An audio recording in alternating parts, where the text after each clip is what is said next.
नमस्कार। पिछले लेक्चर में जब हमने इस पर बात की थी, जो पार्ट 1 है, उसमें कहा था कि फूड की डाइजेशन की प्रोसेस माउथ से शुरू होती है। तो माउथ के बारे में डिस्कस किया था। फूड एसोफेगस से होते पहुंचती है स्टमक में। तो आज की इस वीडियो पर हम बात करेंगे स्टमक। क्या होता है स्टमक में, स्टमक किस तरह का स्ट्रक्चर है और उसमें डाइजेशन की प्रोसेस कैसे होती है, इस पर हम बात करने जा रहे हैं। तो सबसे पहले जानना चाहते हैं कि स्टमक है कैसा, दिख रहा है? ये स्टमक दिख रहा है, देखो ये ऐसा लगता है जैसे ये जे शेप्ड हो। तो स्टमक एक जे शेप्ड ऑर्गेन है। स्टमक जो है डाइजेस्टिव सिस्टम का एक जे शेप्ड ऑर्गन है। और है कैसा ये? तो मस्क्यूलर है।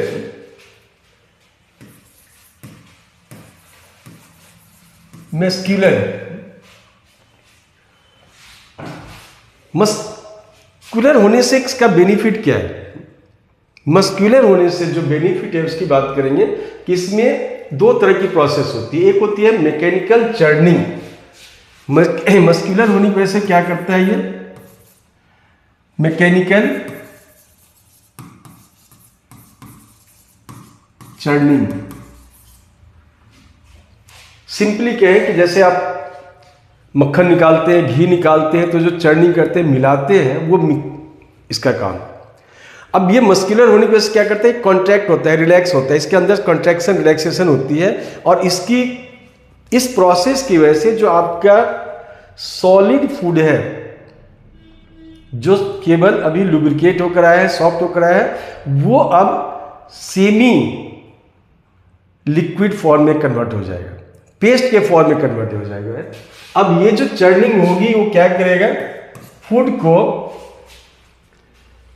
को कन्वर्ट करेगा, किसमें?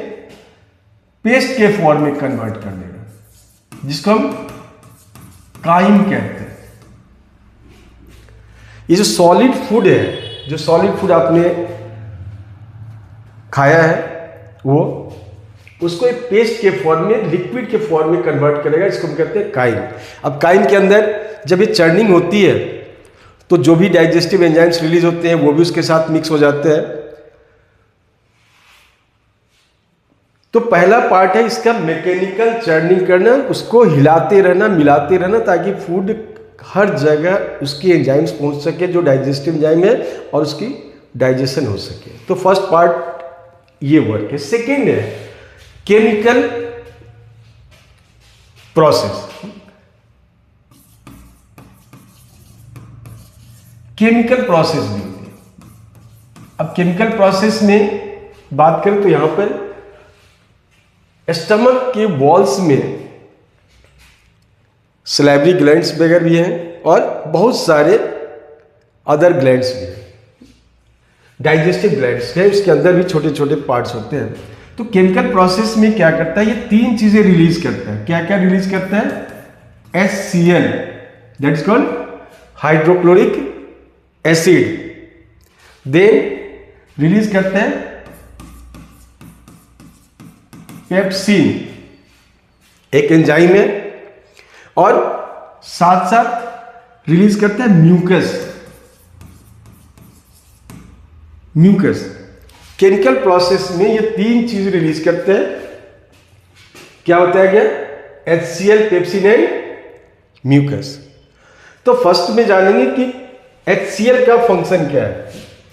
फर्स्ट में जानेंगे कि HCl का फंक्शन क्या है। HCl क्या कर रहा है वहां पर? जो HCl, जिसको हम हाइड्रोक्लोरिक एसिड कहते हैं, ये क्या करते हैं? सबसे पहले ये जो आपके खाने में, आप कहीं सड़क पर खा रहे हो, कुछ ऐसी चीजें खा ली जिसमें जर्म्स है, तो इसका जर्म्स किलिंग करता है। सबसे जो मेन जो हम बात करने जा रहे हैं वो ये है कि HCl का फंक्शन क्या है। तो HCl जो है ये क्या करते हैं? जर्म्स किल करता है। अब केवल जर्म्स किल नहीं करता है, बल्कि जो पेप्सिन, जो एंजाइम रिलीज हो रही है, उस रिलीज पेप्सिन को भी एक्टिवेट करता है। Activate enzyme pepsin.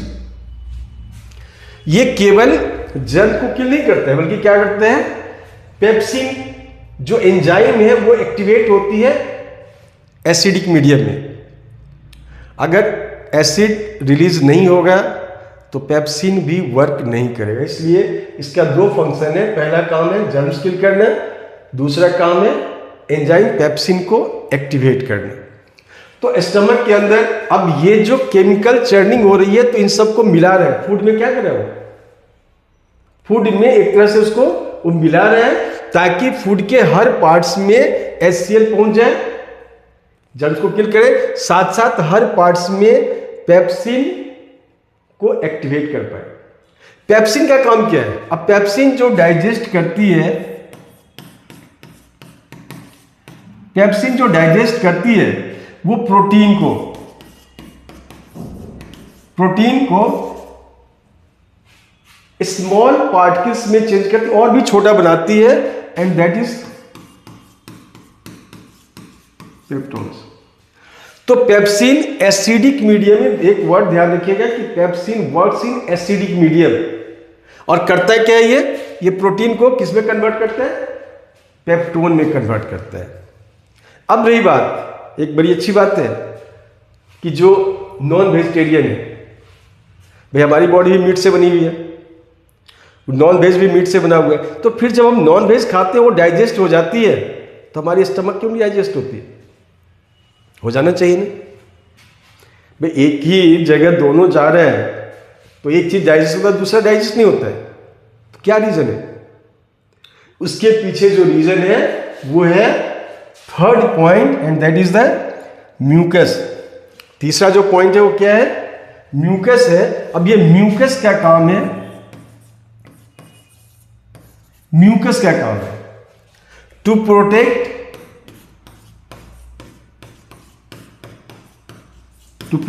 the walls of stomach।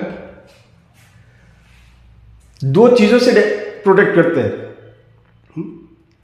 Acid, जानते हैं कि एसिड जो है वो हमारे स्किन को नुकसान पहुंचाती है, कोरोसिव नेचर की होती है, तो ये वॉल्स ऑफ स्टमक को प्रोटेक्ट करते हैं दोनों चीजों से, कि वो डाइजेस्ट भी नहीं होने देते हैं और कोरोसिवनेस की वजह से जो एसिड की नेचर है उससे भी ये प्रोटेक्ट करते हैं।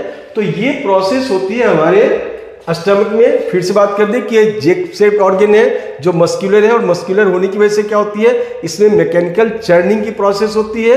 मैकेनिकल चर्निंग का मतलब है जो फूड आपने खाया है उस सबको एक तरह से उसके साथ जो एंजाइम्स रिलीज हो रही है, जो HCl रिलीज हो, उसको मिक्स करके सेमी लिक्विड पेस्ट बना देना, सेमी सॉलिड पेस्ट बना देना, जिसको हम कहते हैं Kine.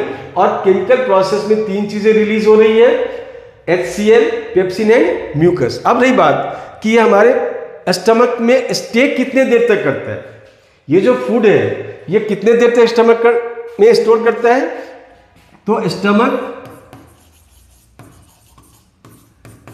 Stores food for 3 to 4 hours. और यही वजह है कि हम कहते हैं ब्रेकफास्ट सुबह 9 बजे करो, फिर लंच 2 बजे करो, फिर इवनिंग का ब्रेकफास्ट लो, फिर नाइट का लंच डिनर लो। इस तरह से हम जो ड्यूरेशन है वो 3 से 4 घंटे आपके पास स्टमक में फूड रहती है, और फिर हमें लगता है कि भाई जैसे मुझे भूख लग रहा है, मुझे फिर कुछ खाना है। तो ये थी हमारी सेकेंड पार्ट, जो है हमने डाइजेस्टिव सिस्टम की बात की है। अगली पार्ट्स में मैं बात करूंगा, जो नेक्स्ट पार्ट है वो है स्मॉल इंटेस्टाइन कैसे पहुंचती है और क्या होता है वहां पर फूड।